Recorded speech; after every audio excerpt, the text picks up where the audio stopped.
علماء لیکي چې یو ښځه او خاوندو ډېر غریبان او داغه ملک بادشاہ چې نو داغه متعلق دا مشهور وا چې څوک ولا ورشي او ست توفه او ډالۍ ولا یوسي نو هغه ولا ډېر لوی انعام ورکړي. نو د ښځې خپل خاوند ته وایي چې سړیه مونږ خو د خدای غریبان تم دې بادشاہ له ورشه کنه کسې درکړه. هغې ورته وایي چې ښځې هغه بادشاہ له خو خلق تحفې او ډالۍ وړي نو مونږ سره څه دي؟ ښځې ورته وایي چې نور څه خو نشته، خو د پشکال میاشت او بارانونه شوي دي او دا ډنډې ډکې دي د اوبو نه، نو دې نه به درته منګی ډک کړمه،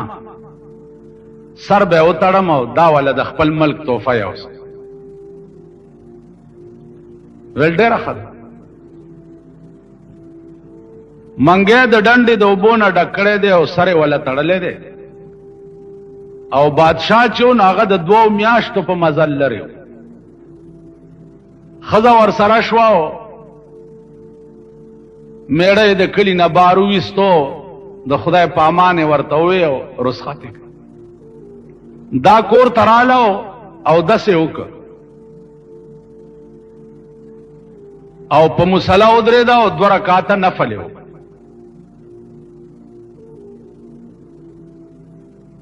عزیزانو خدای دې توفیق درکړي چې 2 رکعاته نفل وکړي په دې نیت باندې چې خدای زما سہاجت ته او درنه غواړم. 2 رکعاته نفل وکړي او بیا خدای ته التجا او دعا وکړي، الله تعالی هغه کار بیا خامخا کوي. نفل وکړه،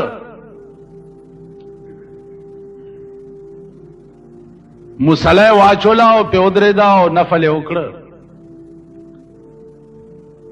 مولانا روم وایي چې زن مصلا باز کردای از نیاز، زن مصلا باز کردای از نیاز، رب سلم ورد کردا در نماز. خزی مصلا واچولا په مانځه کې دعا وکړه. څه دعا وکړه؟ رب سلم ورد کردا در نماز، اے خدایا زما خاوند د 2 میاشتو په مزل باندې لرې لاړو، خدای صحیح سالم ورسه او بیا په ډکه منګول واپس راولا. دا دعا 2 میاشتې کې سړی بادشاہ ته ورسېد او درخواست یې وکړو چې صاحب یو سړی راغلی دی او څه تحفه یې راوړې. بادشاہ ویل راننه یې باسئ. چې دننه یې بوتلو سړی په خیر رالی، جوړې په خیر، خیر شه بچیه څه دې راوړي دي؟ ورته وی ماء الجنه، د جنت اوبه مې راوړي.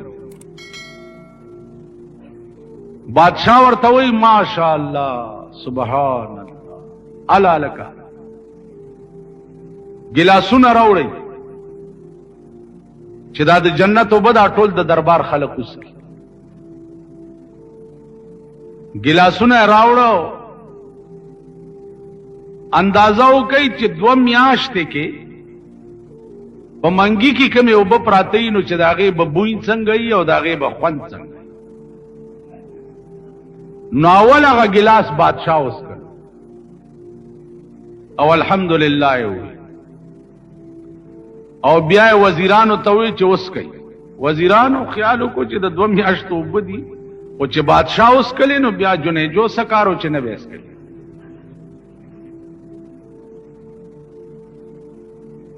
نو وزیرانو ټولو هغه ګلاس وڅښلو، چې ویس کلو نو اس بادشاہ دی سړی ته وای اسې دا ټکی یاد لرئ چې دا عظیم انسانیت دا څومره اوچت شي. بادشاہ ته ګوره او د څښا اوبو په عوض کې دې سړي سره خبرو ته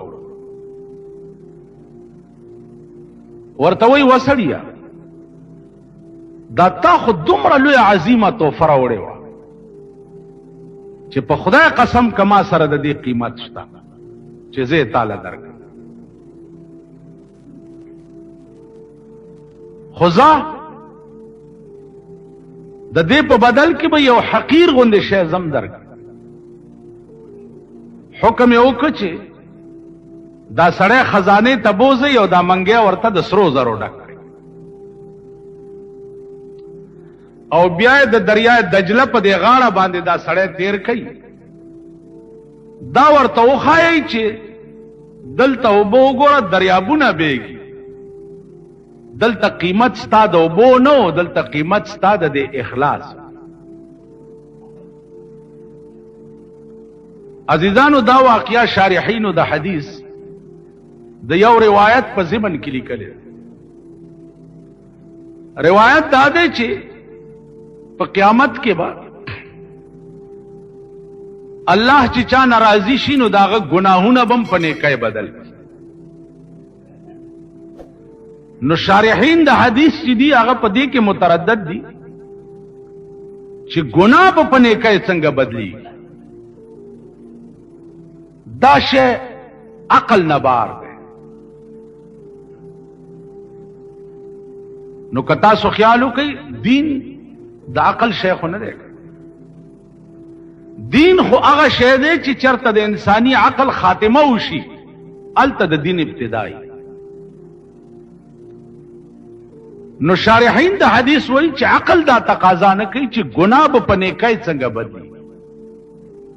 نو شارحینو دا واقع لیکلی ده چې تاسو وګورئ د دنیا بادشاہ چې وغواړي نو هغه څښا اوبه په سرو زرو بدلی، نو قیامت کې چې الله وغواړي نو به ګناه په نیکۍ نشي بدلولی. نو زما عزیزانو په بادشاہانو کې دومره عظیم بادشاہان تیر شوي دي چې عقل ورته حیران. او دا ټول سبق چې پیغمبري سبق و. هر یو بادشاہ د پیغمبر د شان او داغه د تعلیماتو نه به خبر و. نو د الله مهرباني به چې وشوه نو هغه رنګ به پې وختو او داغه خصلت او خوی چې دی هغه به هم داسې شو.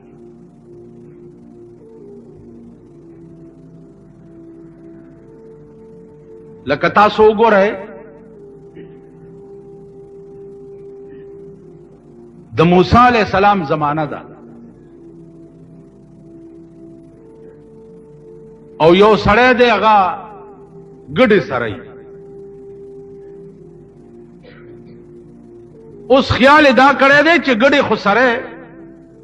خو دې سره سره خدای هم یادوه. نو لګیا دی چې یا الله ته به چرته یې ستړی به چې لږه چاپی درته وکړه. یا الله ته به چرته زما د دې ګډو د چیلو ډېر مزیدار پی دي چې دا در باندې وسکه. یا الله ته به چرته جامې به دي خیرني چې درته ووینځم. دا یې وظیفه ده. اوس عزیزانو په ظاهر که تاسو وګورئ دا هر یو لفظ چې دی دا د کفر دی. که ستا دا عقیده چې الله ستا چاپای ته محتاج دی نو کافر بشه. که ستا دا عقیده چې الله ستا د ګډو د چیلو پایو ته محتاج دی نو کافر بشه. که ستا دا عقیده چې الله ستا جامو وینځلو ته محتاج دی نو کافر بشه. دا الفاظ وګورئ په ظاهر ټول د کفر او شپون لګیا دی دغه وظیفه. موسی علیہ السلام پر راپیښ شو. هغه ورته وی چې دا څه وی؟ هغه وی صاحب زه وظیفه کوم خدای یادو هغه ورته ظالمه تا څنګه خدای یاد دا خود کفر الفاظ الله دې کدا عقیده رااله چې الله زما دې شي ته محتاج دی نو پټکی به کافر شي. ټول کائنات خدای ته محتاج دی او خدای چا ته محتاج دی.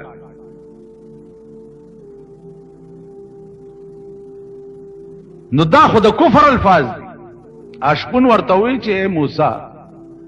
کدا د کفر الفاظ دي نو زما خوش پېته کاله وشو چې دا وظیفه موسی علیہ السلام ورته فرمایل چې شپېته کاله وشو چې بیړه دی غار کړه هغه ګډه او چلای په ځای پرې خو ولاړو نسکور په یو کنده کې پروت دی او جاړي چې خدای اوس څه خبره مچ ته څنګه خدای او څنګه یادې دل غواړي ما ته سپت لکه زمونږ دا زمانہ اوس وګورئ د سپینګیرو بوډاګانو نه تاسو کوي چې کاکا تاسو خدای څو منئ نو دا خو به وایي چې یوې من لیکن تاسو سره د خدای په یووالي څه دلیل شته ته خدای ولی یو منی دلیل لري نه به وایي نه نو دا یاد لره چې خدای څوک یو منی او دلیل ور سره نه دا ایمان ناقص دی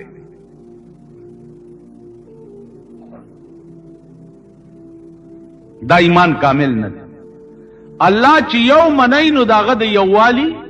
دلایل بزدا کوي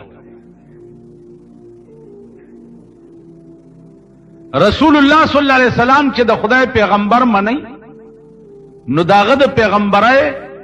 باندې دلایل بزدا کوي چې داغه د پیغمبرای دلیل څه دی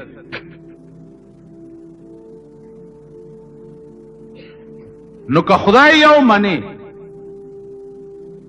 او دلیل در سره نه دا ایمان ناقص دی که پیغمبر یو منی او خاتم النبیین منی او دلیل در سره نه دا ایمان ناقص دی تاسو خیال را لکه هغه ورځ د قادیانانو یو کتاب ما ته چارا باغی کی حوالے ورکڑی دی چې رسول الله صلی الله علیه وسلم لا نبی بعدی حدیث چه دے دا حدیث غلط تے پیغمبر دا ندی ویلی چې ما نرستو ببل پیغمبر نراځي او حوالے ورکڑی دا په تفسیر در منصور باندې تفسیر در منصور صف افلان دالی آ کتاب ما تدلتا یو سڑی را ما آغا حوالا چوا پا تفسیر در منصور کے اوکتا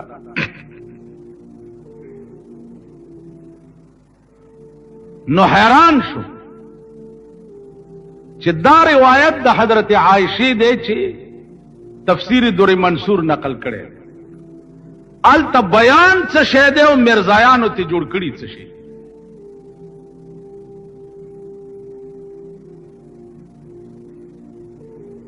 نو ما وې چې دا ظلم په دې ملک کې دا د حکومت دی چې په اسلامی مملکت کې قادیانی غوندي کافر او مرتد ته د پمفلټ شای کولو څنګه اجازه ورکړل شي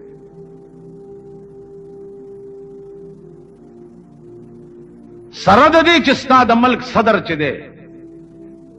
کتا سوداغه تقریر اوریدلې الصلاۃ والسلام علیک یا علی خاتم النبیین وای کنه وای تم داغه تقریر اوریدلې الحمدلله رب العالمین والصلاۃ والسلام علی خاتم النبیین نو تا خدای په دغه کاګوستر ګړون کته چې خاتم النبیین و خاتم النبیین باندې سپی اختدی او چکونه لګی او ته د ملک سربراہ او د ملک بادشاہ ته دوی ته لګام نشي اچول اوس کومګ داغي خلاف څوایو په مونږ پابندی لګي یا مونږ جلسه بنديږي یا زمونږ جلوس بنديږي چې تاسو امن عامه د خاطره جیلونو تلار شي ځکه چې قادیانی ته سوای ما او د قادیانی داغه باطل مذهب د تشهیر د پاره ملک عام اجازت ورکړي. نو هغه کتاب ما سره پروت ته، دا هغه ټوله حواله زګورم او هغه نه بعد به بیا سره ګورم. او دا یو مې وکړه تفسیر الدر منصور باندې چالت دې څه شی او دې د ذلیل بچو لیکلی. اخو صفا الفاظ دی، انا خاتم النبیین لا نبی بعدی ولا رسول بعدی. ز خاتم النبیین، ما نرستو ببل نبی هم ناراضی او ما نرستو ببل رسول هم ناراضی. نو زما عزیزانو ختم نبوت عقیده د مسلمان په فرایضو کې ده. دا به د مسلمان ایمانی چې رسول الله صلی الله علیه وسلم خاتم النبیین دی، دنه رستو ببل پیغمبر ناراضی.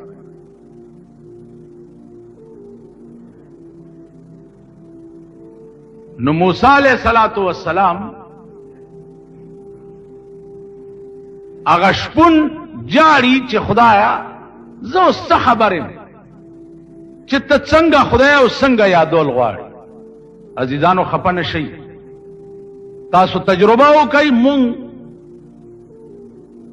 نور مذهب خو پرېږده، زمونږ دا کلمې د عام خلقو نه اورېدل شروع کړي، ټول خلک کلمې غلطي وایي، ټول غلط. لا الہ الا اللہ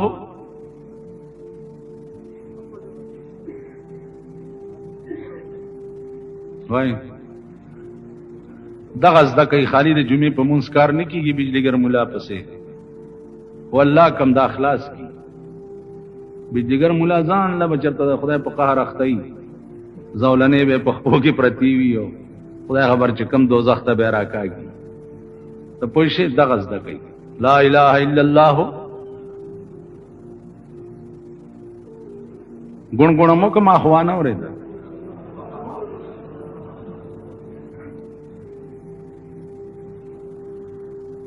لا الہ نشته د معبود برحق. وای لا الہ نشته د معبود برحق الا اللہ، سوا د خدای. لا لا مانا ایچ نشتا، ایچ.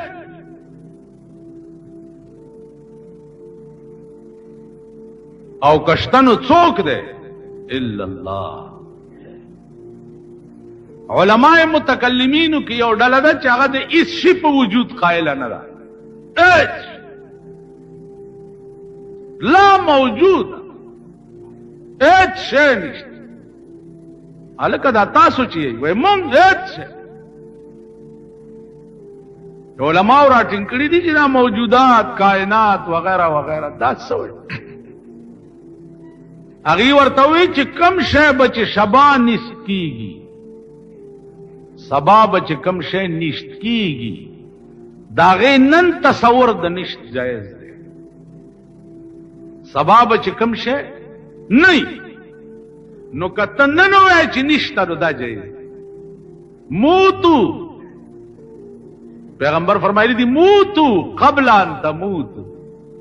مړ شي په خوا د مرګ نه، چې لا مړ نه نو ځان مړ تصور کړه. نو چې په ژوند ځان مړ تصور کې نو مړ اغلا کوي. ها جی مړ زنا کوي، مړ شراب سکي، مړ کم ګناه کوي. نو چې ته ځان مړ تصور کې نو هیڅ به نه کې چې زه مړ یو خو هغه مړ دی. لکه یو مولا تقریر کولو چې د مړو په شپه سو کلوا پخا کې د ثواب دی، کیر پوخ کې دا ثواب دی، پلانې پوخ چرک کچالول کو نو نیغ به جنت دی. ا د مولا خزه اوریدلی دی، هغه خیال کړی دی چې زه ولې جنت ته نه ځم، چرګ حلال چا مولا کور ته تللی دی، ویل چې دا چرګ کم ځای ویل خو تال ته مانځه کې ویل چې چرګ چالال کو نیغ به جنت ته ځي. نو مام دا چرګ راونی و چې زه جنت ته لاړ شم. ستا ویلې خدای کور روان کدا خو زه خلکو ته ویل. ځان له خو نه وایم ولې د چرګ 100 روپو چرګ دی حلال زه مړ یم ویل سړیا په آرام کښېنه مسله دې کړې وه ویل مړ یم خلق راله مړ دی ملا مړ دی ملا مړ دی ملا مړ دی مړه وې لمبولو په کپنې کو ښځې ورته ویل پاسه بیخ دي وزه خخولو له دې وړي ویل زه مړ یم چرګ دی ولې حلال مړ یم مړ وی جنازه دې روانئ مړه وړی دی هدیرې له چې لحد کې ورکوز کړی دی ښځې ویل ودرېږئ ما له یې څه وصیت کړی ورکوزه شوې ده ویل خښتې در پسې لګئ بیخ دي وزه بندی دی ویل مړ یم مړ چرګ ویل ښه ودرېږه نو پاس چې راټوپ کړی دی آواز یې کړی دی ویل خلکه واورئ ملا مړ شو راځئ مال تعالی دی راځئ مړی کپن په سر نیغ د لحد نه راټوپ کو ویل د چاپلار خو بیا تعالی کی نو یو وروره هغه کار دی چې مونږ چرګ پسې مړه شو یو موتو قبل ان تموتو د پیغمبر فرمان لاندې ځان مړ تصور کړي نو چې ځان مړ تصور کړي نو ټول ګناهونه به درنه سلب شي د ګناه اراده به دې ختمه شي بالکل چې زه مړ یم ارې ګناه ته چې ورځې نو ته به وایې چې زه خو مړ یم مړ خو دا ګناه نه لکه رسول الله صلی الله علیه وسلم ته یو سړی راغی وی صاحب ما ته داسې یو ټکی وښایه چې زه په هغې عمل وکړم او په جنت ته لاړ شم ارې ګناه نه نشم منې کېدی او یو ټکی راته وښایه ویل بچیه دروغ مه وایه دروغ مه وایه ویل بس غلا پسې تلی دی خیال یې کړی دی چې که د پیغمبر مجلس ته لاړې هغه ته خو خدای هر څه ښیي او راته ووایي چې تا خو غلا کړې ده نو خلق به وایي چې هوی دا خو غل دی او که ویم چې نه مې دا کړې نو د دروغو نه مې توبه ویستې ده دروغجن به شم غلا یې پرېښې زنا پسې تلی دی هلته دا تصور ورغلی چې که پیغمبر تپوس وکړو چې تا خو زنا کړې ده که ویم چې نه مې دا کړې هلته مې دروغو نه توبه ویستې ده او که ویم چې کړې ده نو خلق به وایي چې دا خو زناکار ټول ګناهونه یې په دې یو توبه پرېښو زما په خبره پوهېږئ زمونږ توبې چې دي عزیزانو هغه وایي په خوله لیلا په زړه کې ټک د پاسه برګ په خوله لیلا په زړه کې ټک د پاسه برګ په خوله خندا په زړه بېیمانه مسلمانه والي او سر د سنډا سرمن د میخې د ورځې شیخې د شپې خورې پردي مالي تسبیح هم لاس نیکمی بزرگمی او چې پردې مال پی پیښ شي الله دې امان راکړي عزیزانو پردې مال دا واور یو پیسه دې چې پردې په گردن پاتې شو یو پیسه په قیامت کې به الله وایي چې ټول ګناهونه دې معاف دي جنت تزا خود دې سړی یو پیسه در باندې و آور کنو بیا ځه دی به منډه کي چې پاس سره خو پیسې ډېرې وي نو هغه پیسه به د جهنم په بیخ کې ورته ښکاره شي تفسیر ابن کثیر لیکلی دي چې دی به ورپسې ورټوپ کي پیسه به راوالي چې پاس راځي نو پیسه به بیا ور وغورځي او یا زره کاله به دغسې غوپې په جهنم کې په یو پیسه پس یو لیشت زمکه دی چې پردی لاندې کړی و یو لیشت زمکه دا وواړه طبقه زمکه به دې په غاړه کې وي او خدای ته به پیش دا وواړه طبقه زمکه به زولنه وي او ستا غاړه کې به پرته وي او ته به خدای ته پیش یو لیشت پرون مې په یو قبر تقریر کولو ما وی خبره واورئ دا ټول غوړ زیړ ولاړ یې د مولا خبره خو درته د اوښ پوسکی ښکاري به باد آمد او به باد رفت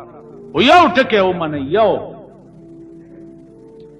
چې یو بزرګ د بل بزرګ په قبر تېرېده ورته وې سال دی هغه لاندې نه ورته आवाज وکړو چې پاس نه څه د حال پوښتنې کوي چې لاندې راشي نو درته پته به ولګي.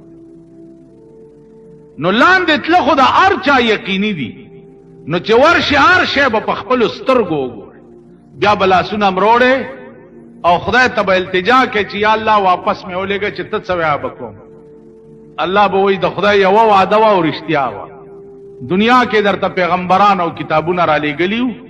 او هر څه نه پوه وې، اوس یې سم نه کړي. نو زما عزیزانو عرض داو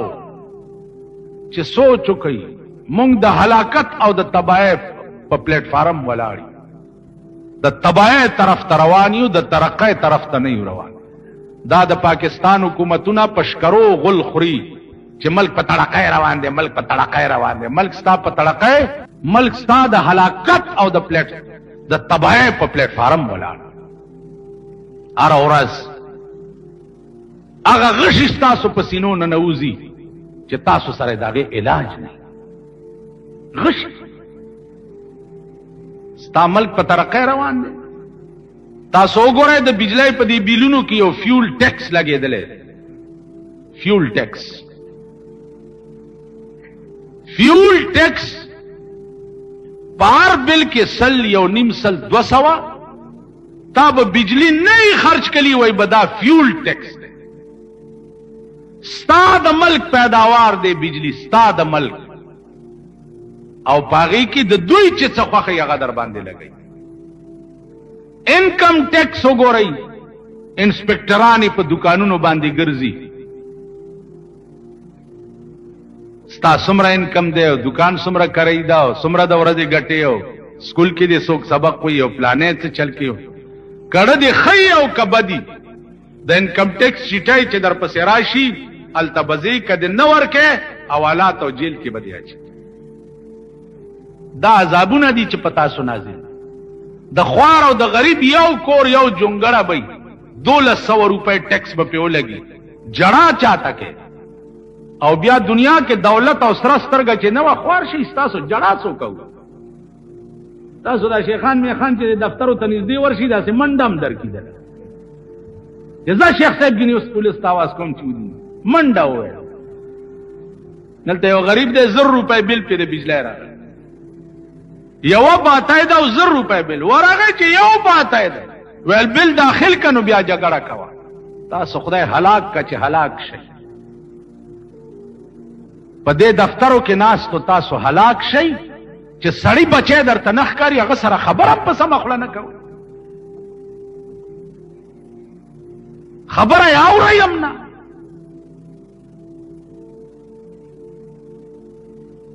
دا ملک د دوی د پلار او د نیکه دی،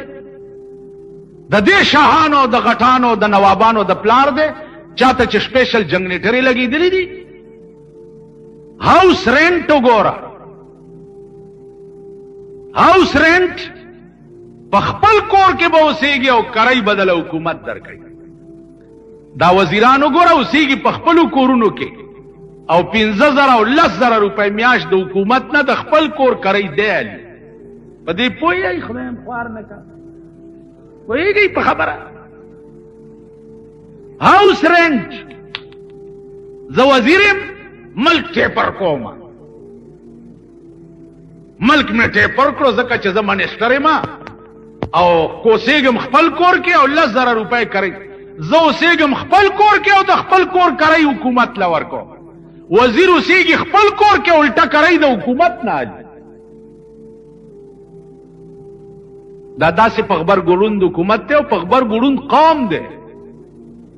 دا په ټپ وړوند قوم چې دی دا اوس هم دې خلکو پسې منډې وایي او ټوکرۍ ټوکرۍ ورته کېږي. دا نه وایي چې تاسو خدای هلاک که زما یو جونګړه د پلار راته پرېښې د خټو کوټه په هغې ولې ټیکس ولګې. ما یو دکان دی پکې مې د 500 روپو کریانه اچولې ده، بچو له پکې روټۍ نشم پیدا کولی، زه تاله ټیکس څنګه درکړم؟ ته وایې ملک بغیر ټیکس نه چلیږي. ملک او نه چلېدو ما نه دا ګیره کله کوي د شاهانو خرچ کم کوي. نن ستا د کرکټ په میچ باندې کروڑونه روپۍ خرچ دی د ملک، دی که نه دی؟ ډېر ښه یې، ډېر ښه. تاسو غریبان هم په کور کې ټلویزیون ساتلی ټوله ورځ کرکټ میچ ته ناست دي ساتلی هم دي که نه ووایې د غریبان دا خواران دا خړمخي نه د سوټمارې زامن دویم رنگین ټي وي په کور کې ساتلی دی ټوله ورځ کرکټ میچ ته ناست دا زمونږ بچي وګوره حرامیان د حرامو د نطفې پیدا دومره ریډوګان هم ورته اخېستي کوم ماشوم چې ګورې غوږ ته یې نیولې داسې کوي که نه کوي کوم یو د ډم زوی چې ګورې غوږ ته به یې ریډو نیولې څه چل دی هلکه د سوټی زویه کرکټ میچ اورم تاسو خدای هلاک کرکټ میچ اورېدل په دې پاکستان کې ډېر ضروري دي کرکټ میچ اورېدل ورشه په شیباغ کې چې کوم سټیډیم جوړ شو کرکټ میچ د پاره 100 کروڑه روپۍ په لګېدلي دي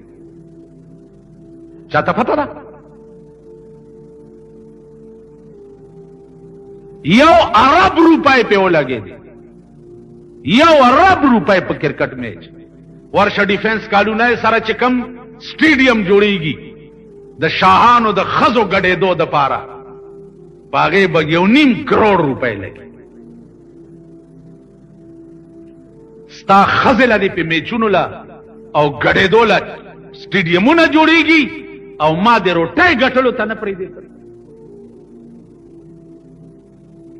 دا ستاسو ملک دی دا هغه ملک دی چې سبا به بیا دا ذلیل قوم چې دی دغه نن چې بر سر اقتدار دی سبا به بیا دی له ووټ ورکوي او دوی به بیا کامیابوي کوئ به که نه تاسو به وګورئ ته ویې لګیا ته ورشه چې ځان ته څه وایي هغې ورته زه قطعا عزیزانو نه امید یم د دې ملک نه چې دا ملک به هم چېرته د سړي زامن کېږي زمونږ اولاد تباه شو بچي تباه کېږي ورشه ستا په دې ملک کې وګوره د دنیا 18 لکه روپۍ ستا د صدر په یو ټي وي سټیشن لګي منصوبه د 1 کروڑ ده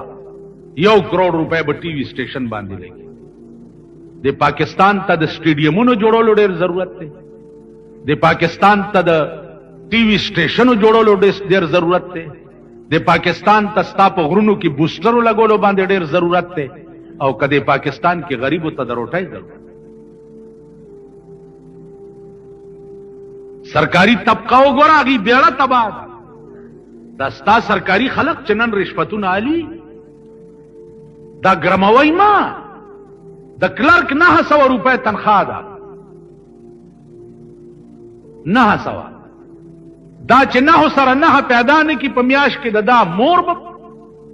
خټي کوي چرته د بچو له روټۍ پیدا کړي پولیس پایان پولیس مونږ ټول وایو پولیس خراب دی خراب دی خراب دی 1 کروڑ زر خراب دی ځه بم په ځای جیب لټوي په دې چوکونو کې ولاړ دي بم نه لټوي جیب لټوي خو تاسو په ایمان ووایئ چې د پولیس د سپایي 200 تنخوا او 24 घंटे د تاڼې نوکر دی اسې د انصاف خبره کوم او شرط انصاف نه باشد کې تو فرمان نه دی چې 24 घंटे ټوپک په اوږه په دې سړک وګرځي او 200 سره 800 نورې پیدا نه کی دی به ښځه چرته ټاټکي له راوباسي ټاټکی به پیچلۍ روټۍ به پیدا کوي وایه دا به څه کوي نو زما عزیزانو زمونږ ملک بیړه تباه ده که تاسو وایئ مولیانو موس اخیسته شروع کړي نو مولا اوس څوک مولا خو ما تاسو ته ویلي چې سړي ما ته وایي کشمیر ته تلی مال نه یم تلی ویل ته څنګه مولا یې چې کشمیر ته نه یې تلی مال ته تلی ویل نه زم نه یم تلی نو مال د اوس قوم امام چېرته غیرتي کېدی شي و چې څنګه ته یې داسې زه یم بیخ دي ته نه یې تلی بې غیرته یې زم بې غیرته نه یم تلی نو چې څنګه ته مردار خورې داسې زه بچ پاتې کېدی شي چې اوس وزیر صاحب جمعات تراشي وي مولا صاحب دا 50,000 روپۍ شکرانه مې را لېږلې ده راوړې مې دا قبول یې که زه هم قبول نه اومه پیړۍ د جنت ته لاړه بیړي دې غرقه شو ځکه چې زم تا وږی ساتلی یم که نه په دې جمعات کې ناست یم په ایمان ووایي زما د جامې تپوس دې کړی یاره ووایي په ایمان چې د ملا خختک سورې د بدې ورځې او په سجده پریوزي ورته ښکاري او ورته وګورې نو یو به وله پرتوګ راوړی چې وایي چې دا به وایي چې ملا صاحب شرمېدلي یله غوندې داسې به وکړي خدایم بیخ په هغه خاص سرمن وباسه د ګډوري عام یو صحیح بل جماعت ته ورکړي ځکه چې دې ملا ماله د استنجا لوټې نه وې راکړې چې ورغلې نو ټول کال ملا ستا سرسایې او سرمنې ته ناست دی نو چې هغه له 50,000 روپۍ راکړي خدای په راستۍ چې هغه د وزیر هغه اومه پیړۍ هم جنتي کړي ځکه چې زم تا وږی ساتل بیا وګورئ په دې خبیث ملک ټوله ورځ د ملا چڼی ګرځي په کوڅو کې وظیفه لیا او ایماندار هغه ستا سخا او مردارې ټوکړې او پیشو جوټه کړې ترکاري هغه راوړي نو د ملا د جومات خوراک نو زم په دې مردارو د بدې ورځې عادت شم که داسې نه ده د بدې ورځ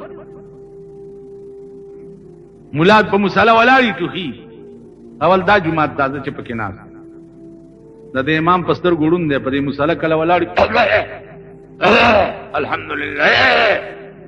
ټول سلام وګرځي کېړی ونیسي دا چاونه وي چې هلکه پیجي صاحب ټوخېږي او بوتل شربت درته راوړه په دې جومات نام کوفه ده دا خدای چې زمونږ د دوایانو دکان دی او ستاسو دا د جمعې د ورځې چنده چی قسم په خدای دی چې په دې د حافظانو دوایانې او دی لوړه او چینی پیاجي او تسمارخانی چې زمونږ وګورې او خبرې مو ګورې نو ریل ګاډی بیا رانه کوي په بجلیګر کې زه امام ومنو ټوخېدم نو یو ورځ ټوخېدم بله ورځ په درېیمه ورځ د دې لنډۍ او ما ته څه ټوخ ټوخ کې چېرته علاج نه کوي مال پیسې را سره نشته چې شربت واړه ما ته نو بیا مه ودرېږه په مصله او چې ور بیا مه ودرېږه د دې مرۍ نه مې ونیو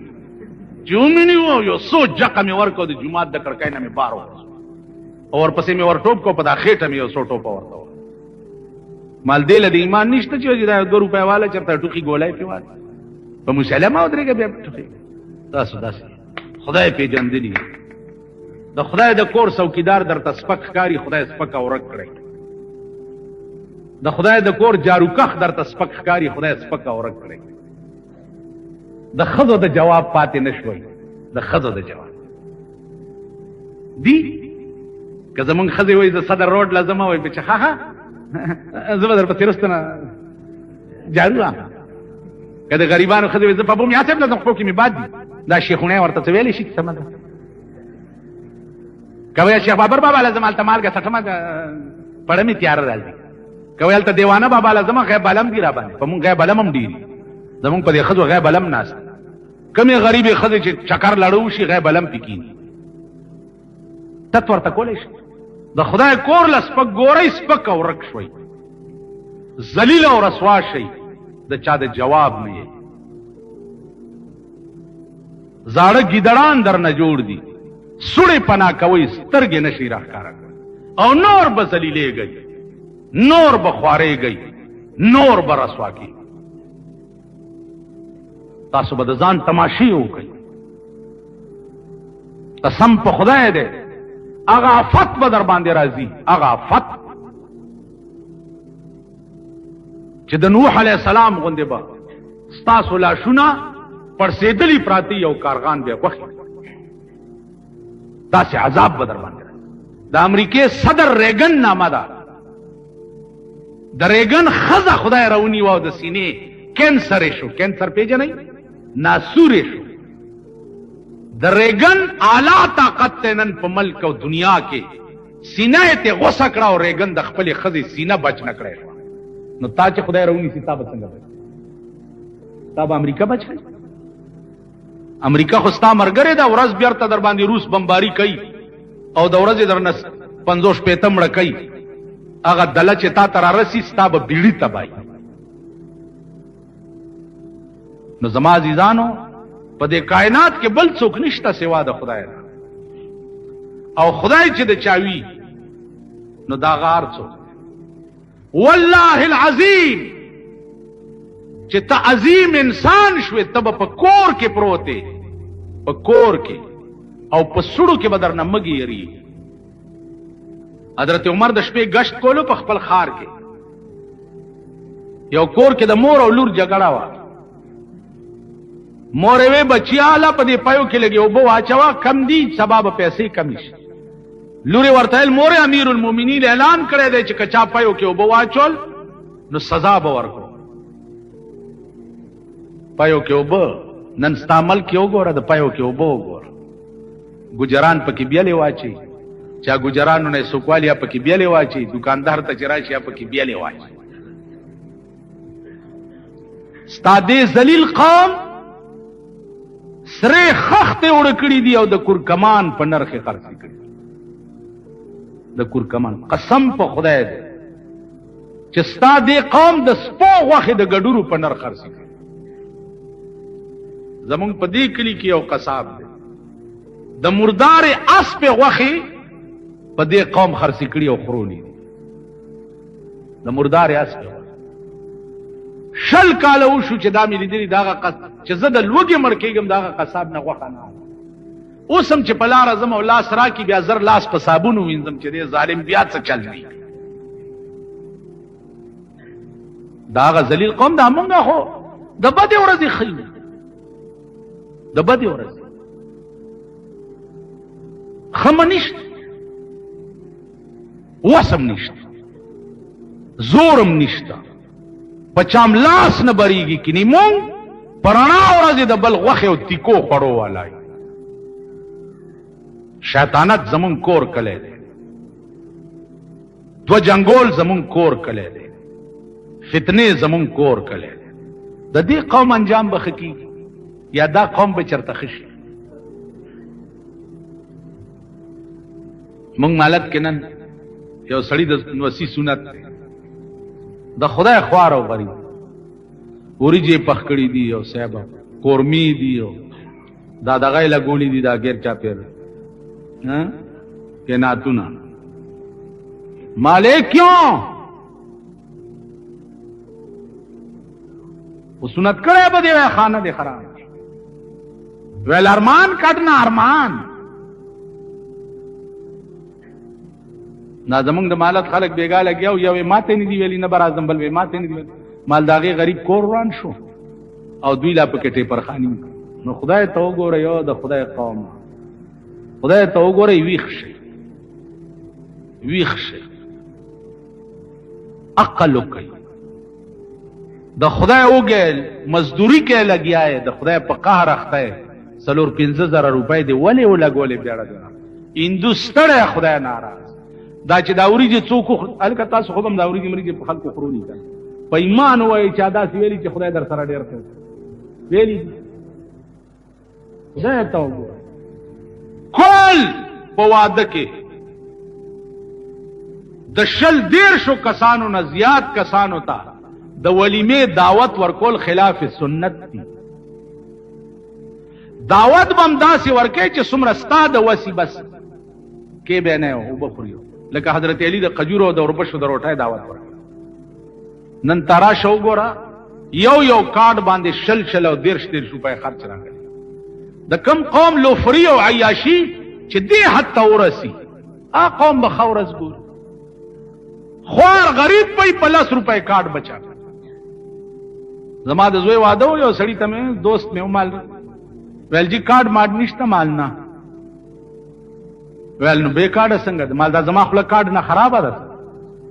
کراله نو د سړی زوی بنئ چرانش ویل ولی مال کراله نو خپې بدر باندې ماتې کړ چې د کاغذ نه زما خپل ته تسپک ګور دا څه خلق دا بنی آدم او مال ما په عمر کې د چا د واده روټای خوړلې ده ویل نه مال په ما دې د پلار حق دی لورک شخوار چې ما ته چاړو د واده ونه مړی لمه چرانه شي ستاسو مړی دی خدای کتا سراله یو زمړو ما والله کمه خدای هم بخ مړی څکه دې مړ شه د عربو کار دی خلاص یو سادرګه تی تاو کو کوته ولاو کناو سپردم بتو مایه خیشرا سپردم بتو مایه خیشرا تو دانی حساب کم و بیشرا خلاص خدای پوهیگا و کاری پوهیگا تراشی پتا چاو کرانشی پتا نن ودونا سنتونا مړی ټول رسم و رواج او د خدای په عظیم قهر دا قومه واده لس ورځونه مخکې به جنډیان انتظامونه پلانی ډینګړي دی او خزه او نر به په ویرا قرآن او سنت هم پرېخو خدای پرېخي قرآن او سنت ته د سپک کتري خدای سپک او رک د پیغمبر د لور غوندې نکاح چې او نه تړي د لور خدای به د سپک او رک تاسو خیال راغی نو عرض میں داو دین مونږ پرې خېده ځکه خدای مونږ پرې عشق کې برکت نشتا روټای کې برکت نشتا ناستا کې نشتا ملاستا کې نشتا ګرځېدو کې نشتا خوراک کې نشتا د خله خوند د دنیا خراب شو په خوا به د مسرو پیتی چې خوړه د چرګان ته قربان شو اوس چرګان خوري والله کده دال عمر مزه چاله ورکړي خوند د ملک او هغه ذائقه د ملک چې دا ادب دینه په وجه د ملک نوال صد ظالم حکومتونو د لاسه